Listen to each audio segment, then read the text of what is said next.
एक बाज रोज शिकारियों का खाना चुरा कर भाग जाता था। एक दिन एक लोमड़ी अपने बच्चों के साथ चलते हुए आ रही थी। लोमड़ी ने बाज से विनम्रता से कहा, मुझे रोज खाने की तलाश में जाना पड़ता है, क्या तुम मेरे इन दो छोटे छोटे बच्चों की हिफाजत करोगे? बदले में मैं तुम्हें और तुम्हारे बच्चों को भी खाना दे दिया करूंगी। बाज बोला, ठीक है लोमड़ी बहन। लोमड़ी अपने बच्चों के साथ बहुत खुश रहती थी। एक दिन जब लोमड़ी खाने की तलाश में घर से निकली, उसके बच्चे बाहर खेल रहे थे। तभी बाज आया और लोमड़ी का एक बच्चा उठाकर ले गया। जब लोमड़ी लौटी तो उसने बाज से पूछा, मेरा एक बच्चा कहाँ गया? बाज बोला, पता नहीं, अभी थोड़ी देर पहले तो दोनों यहीं खेल रहे थे, शायद एक कहीं गुम गया होगा। लोमड़ी बहुत रोई। अगले दिन फिर जब लोमड़ी खाने की तलाश में गई तो बाज उसका दूसरा बच्चा भी उठाकर ले गया।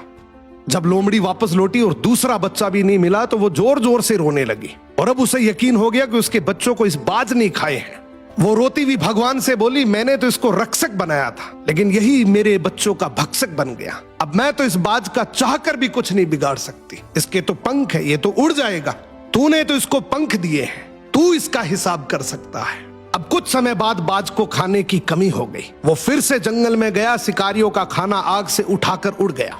जलता हुआ खाना जब अपने घोंसले में लाया तो घोंसले में आग लग गई। आग की लपटों से बाज नीचे गिर पड़ा।